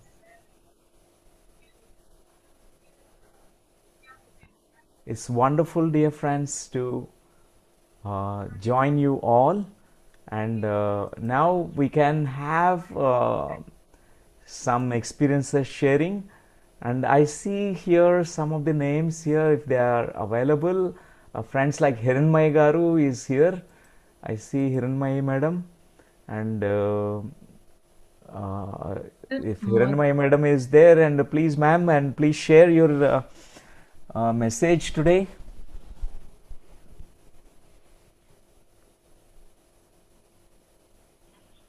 Yes.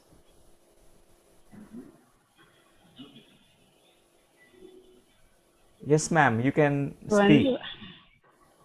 Yeah, wonderful, sir. We are still in meditation. Yes. You can talk about yourself, madam, so that everyone will know about you. Introduce yourself and then. Yeah.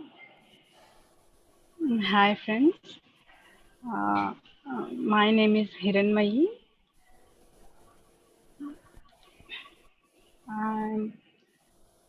I have been meditating since 2011, and when I watched Dr. Newton's program in that past life regression session in Ma TV, I came into meditation.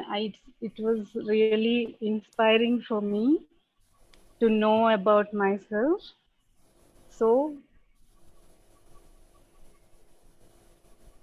I started doing meditation.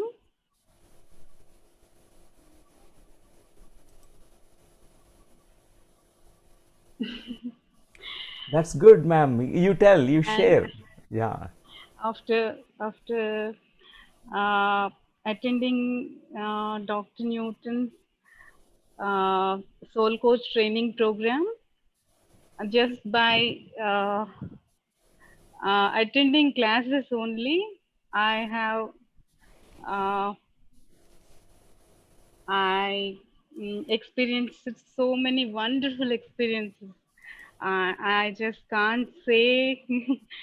um, I have seen my many past lives and connectivity to this life, and also my repetitive patterns, and also my I came to know about my um, higher self, and my multidimensionality, and every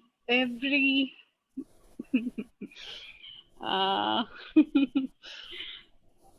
I just know that the dimensionality of myself in some situations when I do a lot of meditation, and also sometimes I used to live like a common man, and now I became aware of this through meditation. A lot of grounding. I experienced grounding through all these SCTP topics, and so many practical experiences and connecting to nature, and all this helped me a lot to be grounded. And my message is to, like Sheetal was telling, that's wonderful, ma'am. We all are connected. We are all one. Meditation connects us to everything. We are not alone. And this Jonathan Livingston Seagull is very, very much inspiring to newcomers and everyone, for all of us in every day-to-day life. It helps us to inspire. thank you so much, sir, and thanks a lot for choosing this topic. Thank Thank you, you. Hiranmai madam. Thank you so much for sharing your experience and your views, your experiences, and also your message today. Yeah. Appreciation to you. Thank you. You are doing such wonderful, good work. Thank you. Continue, please do that beautiful work Thank that you. you are doing. Thank you, Hiranmaya ma'am. Yeah. Sir, we have Thank a you. question Thank in you. the chat. Okay. Someone is Yes. asking, there's no name here. So, sir, is it true that when you do group meditation, the energies of highest person is shared to the lowest person? So people with higher energies are usually not participating in such group meditations because of this. Is this true? Okay. Actually, it is true that there is an exchange of energies. For example, if I go to Himalayas from the South India, if I go to Himalayas, I climb the Mount, the Kailash. What do I feel there, Mount Kailash? It's very cool, right? Because the vibrations there, the cool vibrations will come and touch me, right? In the same way, if a master who reached to a Himalayan height, a higher master, you are in the presence of that higher master, you are meditating with that master, you can feel the cool vibrations from that master, means higher vibrations from the master. Not that in the sense that somebody, a higher master meditating, they lose the energy. They don't lose the energy. They actually, they are the instruments of this cosmic energy flow. Constantly it is being transmitted and also it flows through them. So definitely there is a group energy which spirals up, it forms a vortex energy, it is going to be multiplied in a group. So not that this master who has a higher energy gives to lower person and this higher master will lose all the energy. Nothing of the loss happens, it only multiplies. When you give more, you receive more. That's the dynamic. It is at a very deep energy level it happens. So it's the analogy of the Himalayan mountains you can remember. That's how, we get inspiration. When I meditate with Patri sir, always I feel energized, very energized. And Patri sir never loses the energy. Whenever he conducts a meditation program, his energy levels are much more higher. It multiplies only. It's a myth that many, they abscond, they don't want to participate in group meditation because they feel that, my energy will be taken away by others. Because we have this limiting thought and a belief that there is only limited energy, limited supply of energy in the universe. But there is a abundance of energy in the universe. There's plenty and plenty for everyone. Thanks for asking this question. And that's why we need to meditate in groups. Group meditation is far more powerful and it has a very beautiful effects on our planet Earth. Thank you. Thank you, sir. Someone else raised their hand. Motorola One Fusion. Yeah, please unmute yourself and you can ask the question. This is Madhavi from Austin, sir. Namaste, sir. It was a wonderful book sharing, sir, and the insight of the book was also very wonderful, relating it from the story into meditation and the correlation and how we can apply into our life. That is very wonderful, sir. Thank you for sharing that. And in the talk, we came to a point where, the 3D and to the 5D shift. So I was wondering, how would that look upon like in general and on meditators and non-meditators as well, sir? How would they feel that shift?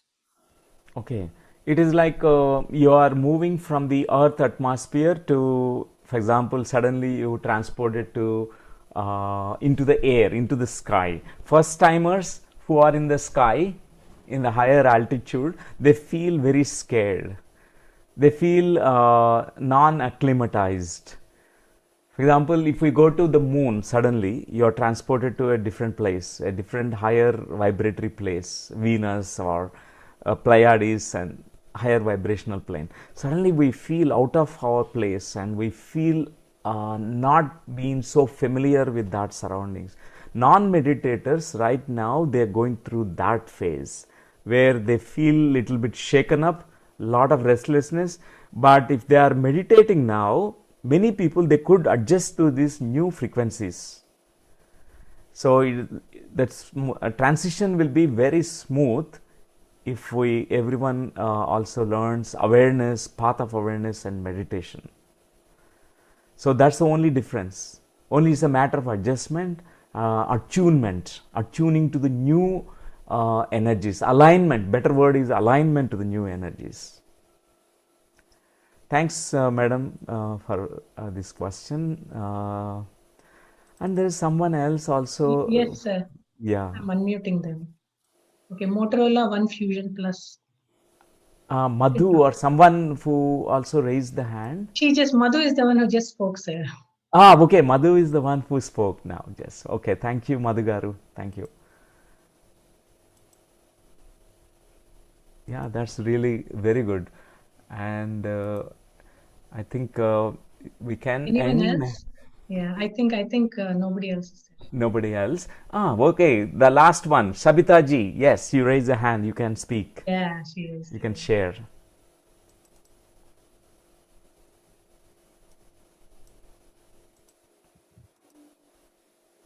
You can unmute yourself and speak, Sabita ji. Hi, can you hear me? Yes, we can hear you. Okay. I have a question, sir. Usually I'll get dreams during night, and those are pretty clear. I can see it's more like a short film kind of thing. It will be like an episode. I'll see it, and sometimes I see my family members. Sometimes with my parents, sometimes with my husband and kids. So I had so many dreams like that, and I can able to see some episode, but I'm not really sure if it is a parallel world or not. Last night also I had one dream where few people connected in this world, like they are living in different countries, but we are all in the same place, and look much younger compared to now. And I got some wisdom through that dream, regarding the Vakshetra. But I would like to know, whatever the dreams I'm seeing, is that happening in the parallel world? Because I know this is my last birth. I heard on one of the videos, if you see the people you will see that particular, whatever you see in the dream will happen in the future. Since I know I am not going to take another birth in this Earth planet, so I was thinking, when I questioned it, I felt like I'm seeing all this dream in the parallel world. Is that true, or am I imagining myself? So there's nothing bad in incarnating on planet Earth. Given a chance, I will be incarnating 1,000 times more on planet Earth. It's a very interesting planet Earth. I love our beautiful planet Earth, Mother Gaia. And its dreams are really very insightful. We learn so many things from the dreams. The coaching classes, continues even the dream levels. Swapnavastha, we call it as a Swapnavastha. When a person is sleeping, we are entering into a different level of consciousness. There, we continue to learn. For example, meeting people. For example, you mentioned about Vakshetra, which you learned, which were conveyed to you, which you were learning. You are perfecting the Vakshetra in the dream level. So many messages people they receive from the dreams. They need to also carry the dream awareness. Without the dream awareness, all that content, all that what we experience in the dream, they don't make any sense. It's so important, and to carry this awareness at the dream state. And Arjuna used to have this awareness in, if you know the story of Mahabharata, where Arjuna is called as Gudakesa. He used to sleep with awareness. That means he's so aware while he is sleeping. His body is sleeping, but his mind is awake. And even a pin which is getting dropped on the ground, on the floor, is so aware in that moment. And he used to enter into the dream levels, at different levels of consciousness, very lucidly. So, for example, you are dreaming almost every night about your family members, like it appears to be in a parallel world, parallel universe. So, you are actually learning so many levels, so many things you are capturing in that dream states. Only thing is, when we cultivate the awareness, we also understand the symbology, the symbolic meaning of the dream. For example, long back I had received a dream that I was, looking at an elephant. Initially, that was like a buffalo, and it was coming towards me. I was so scared because it's a huge one. It's like I felt like a Yamadharmaraj buffalo. I was so scared. I was running. It's chasing me. And that one is transformed into an elephant. One elephant transformed into hundreds of elephants. And I know that I will be trampled under the feet of this elephant. Where to hide? I have to hide in a building. So I was inside a building, and that elephant herd came there and destroyed the wall and everything, and it was entering into the rooms. There I was sitting in meditation. Initially, I did not understand the dream when I woke up in the morning, but after few days, I carried the question, what is the meaning of the dream? Why the buffalo appeared? Why this elephant appeared? Why it has come inside? Why am I meditating? I could connect the dots. I understood the meaning. And in the dream, the last piece of the dream is, I woke up from meditation. I came out with the courage. I was facing the elephant. The elephant made me to sit on its back. I was going inside the forest, sitting on the back of the elephant. So it was so profound. Later on, I realized the entire dream. This is my map of the life. The first part of the dream, like a Yamadharmaraj, it's a symbol for my death urge to die. I want to die soon. That's what is the programmed in my mind when I was born. I thought I will die soon. Highly destructive, and initially before entering into meditation path. And the second part of the dream, it transformed into an elephant. It's an amazing power that elephant carried. But I was fearful to embrace my power. It's too powerful. And like a group of elephants. Too powerful. I was scared of my own power that was there inside. I was hiding from my own power, meditating. I was refusing to take my power. But the moment I realized that I can own my power that is there, which can be used for the growth. I can grow out of it. I can really use it. And that very moment I became courageous. I came out and faced that elephant. And actually that elephant is not so scary. It made me to sit on its back. I could enjoy everything. So it is like a map of my life. How I was initially like an escapist. I was escaping from the reality. Later on, how meditation itself made me to face everything and embrace my own true self, true power that is there inside me, and how it made me to become courageous. So this is how, just one example of a dream. There are so many types of dreams. Recurrent dreams, ordinary dreams, there are lucid dreams, there are precognitive dreams, there are futuristic dreams, there are past life dreams, the prophecy dreams. You dream about the changes, earth changes well in ahead. All these things are the soul research. Our soul is researching in the night time when we are dreaming. So thanks for this question, and I can give you these tips. I did this beautiful research in this. I maintained a dream journal for 40 days. I did this exercise. And every day I used to wake up in the morning, write the dream. I asked the question, what is the meaning of this to me? Because there is no general language. You have to cultivate the awareness levels, ask your inner self, your intuition, what is the meaning of it? the meaning emerges from your own consciousness. Okay, madam, thank you so much for asking this question. Thank you, sir. I could relate to your experience because I had few dreams about souls and how I came out of it, the fear of the soul.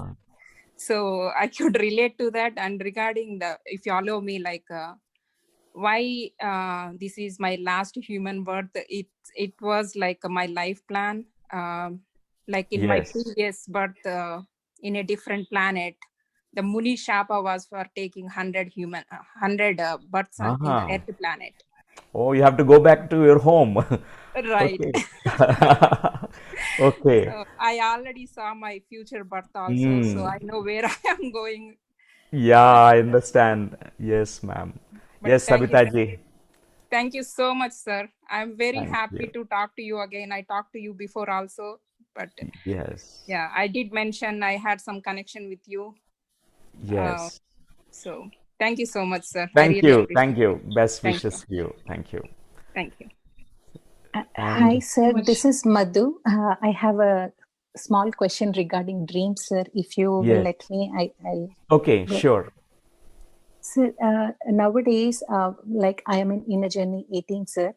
And once we started the pre-workshop, I have started seeing words in my sleep, as well as when I take a nap in the afternoon. Also, I see some words coming, sir. Sometimes it is a sentence, sometimes it is words.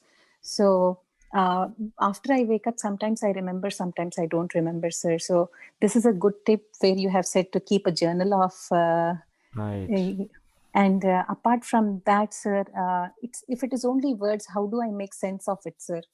If it is The a words are sentence, enough, actually. Every word is, there's a meaning for every word. It's a message that you're receiving, because the outcome of every dream is a message delivered to you, your conscious mind, as a word or a sentence. So that contains, sometimes with awareness, you can even track the entire memory of that dream. Sometimes all the dream is not remembered, only a little piece, a portion of the dream is remembered.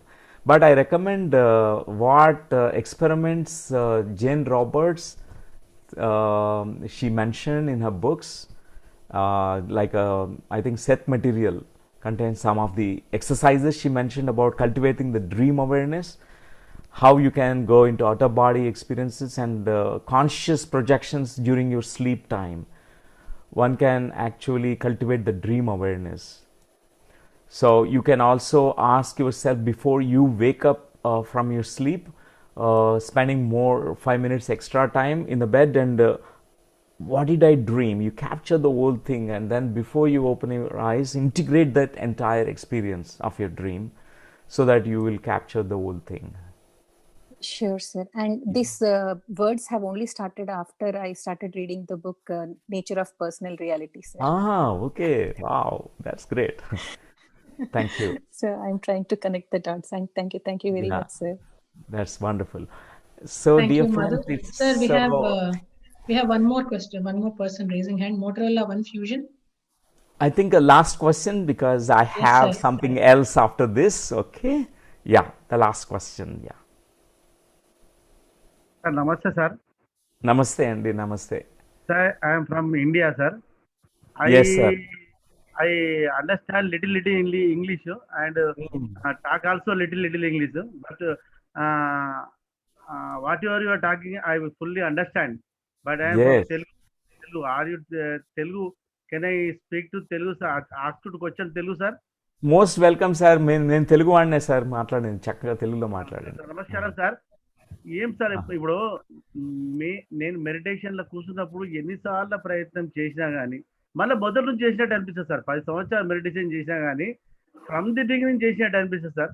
ఇంకోటి ఏంటంటే నా అనుభవం లోపల నేను meditation చేసినప్పుడు కావాలని sir ఈ కొన్ని బ్లూనెస్ రావాలి, వైట్నెస్ రావాలి, ఎల్లోనెస్ రావాలి అని ఇంతకుముందు ఫస్ట్ స్టార్టింగ్ అనుకుంటుండే. డైలీ మెడిటేషన్ చేస్తారు కానీ కొన్ని సందర్భాల్లో నాకు ఒక భయం, ఒక మీదికెళ్ళి ఒక థండర్, అది మన మెరుపు వచ్చి మీదికెళ్ళి పడితే నెత్తి మీదకెళ్ళి పడి ఆ బాడీ వట్టి బ్రా నుంచి వెళ్ళి పడ్డట్టు షేకింగ్ వస్తారు ఒకసారి మెడిటేషన్ లో కూడా ఆఫ్టర్ 10-15-20 minutes తర్వాత. దాని తర్వాత ఒక్కోసారి ఏమనిపిస్తుంది అంటే ఒక ఐ అంటే ఒక లేడీ ఐ ఇట్లా కళ్ళు తెరుచుకొని ఎక్దమ్ బ్రైట్ వైట్, అంటే ఎంత వైట్ అంటే అది చూడలేనంత వైట్. అంటే మెరుపు వస్తే ఎంత వైట్ ఉంటుంది సార్, మొత్తం వైట్ అయిపోతుంది. ఎంత వైట్ ఆ వైట్నెస్ చూస్తుంది కూడా ఒక్కోసారి భయం అనిపిస్తుంది. అటువంటి వైట్నెస్ ఈ యొక్క వైబ్రేషన్ నాకు రెగ్యులర్ వస్తుంది సార్. దాని మీనింగ్ ఏ సార్? ఓకే అండి, చాలా బాగున్నాయి మీ ఎక్స్పీరియన్స్. అందరికీ నేను ఇంగ్లీష్ వాళ్ళు కూడా చూస్తున్నారు కాబట్టి వాళ్ళు ట్రాన్స్లేట్ చేసి I will speak in English. Okay sir. So our friend is practicing meditation since a long time, last 10 years. But every time he practices meditation, it feels like as if he is doing for the first time meditation. And he has been experiencing few things. Like one thing is like a thunder falling, and then suddenly his vertebral bodies and the spinal cord is shaking. You know, there's a shake that he feels, a vibration he feels. And another common experience is like looking at a woman, you know, and there's a kind of, he mentions that it's a white energy, pure white light, and which is entering, and it's he never sees that kind of bright light anywhere in the regular life. But what is the meaning of this experience, he was asking. So what you're doing, sir, it's excellent. Congratulations. Because every meditator must meditate as if it's the first time they're meditating. Because we must approach towards meditation as a beginner. We must not feel I'm a senior in meditation, you know, I have done already, I'm a you know, we become senior. It's called seniority syndrome. Means we feel that I don't need to learn new things when we become seniors. We must feel like always a beginner in spiritual path. That's a good attitude. And second is your experiences. The thunder which is fallen is a cosmic energy, sir. Because the cosmic energy which is perceived by us, sometimes it comes like a shake in the spinal cord. It surges through our Nadi Mandala Vyavastha. Total etheric body tubes will be saturated with the energy, particularly the Sushumna Nadi, and which will be stirred, and the energy starts flowing. And the second is your third eye awakening experience, where you're constantly seeing this eye of a woman, and where there's a pure white light, a lot of white light, bright light, and that's nothing but your third eye experience, sir. You're seeing through your third eye. It's an amazing effort by you, master. You must continue this meditation practice, and also read a lot of books, sir, and you will be benefited much, because you gain a lot of clarity. And also participating in Sajjana Sangacha, listening to all experience, also you will be able to understand, decode your own experiences. Thank you so much. I don't know your name. Yeah. Yes, ma'am. Yes, Swapna Garu. Thank you. Very wonderful, insightful session, and thank you for patiently answering all the questions, sir. It's my pleasure. Joining us today. Yeah, Swapnaji, 1 second. Dr. Newtonji, today is a great day for us. You have brought one more golden feather in the form of Jonathan Livingston Seagull is added to the 21 days digital Dhyana Swadhyaya Yoga. We are all enlightened with your speech, and we got the spiritual wisdom, and we got the spiritual energy through your guided meditation. Thank you very much. And today is my granddaughter's birthday. Kindly wish. Oh, yeah. Hi, wonderful, happy. What's your name? What is your name? నీ పేరు ఏంటి? Mansi, yeah. Mansi. Happy birthday, Mansi. It's happy wonderful. Yeah. Thanks a lot. Thank you, sir. Thank you. Welcome. Thank you, sir. Thank you. Yeah. Thank you all. Thank you, friends. Okay. Thank you very much. Thank you, sir. So, friends, that was a wonderful and insightful session on Jonathan Livingston Seagull and how to motivate yourself and how to break the age-old taboos and come out and try to discover your true power. I hope you all had great insight. So Spiritual India magazine is an international bi-monthly English journal published from Hyderabad, India. Spiritual India team has assumed the responsibility of passing the knowledge of true spirituality obtained from various spiritual scientists, spiritual gurus from the world, and make it available to everyone. This magazine is the heartthrob magazine of Pyramid Spiritual Societies Movement India.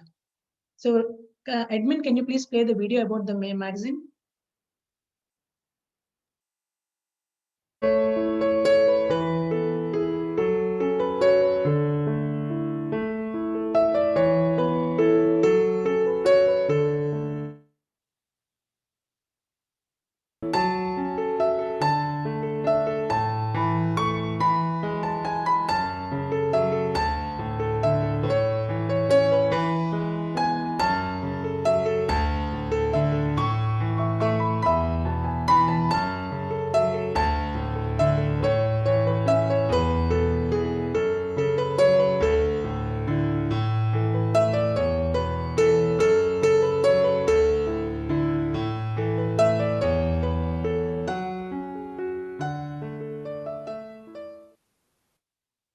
Thank you all once again for joining us today. This is Swapna Gajala signing off from Austin, Texas. Thank you. రావట్లేదేంటి Sai? ఉంచారన్న Speaker,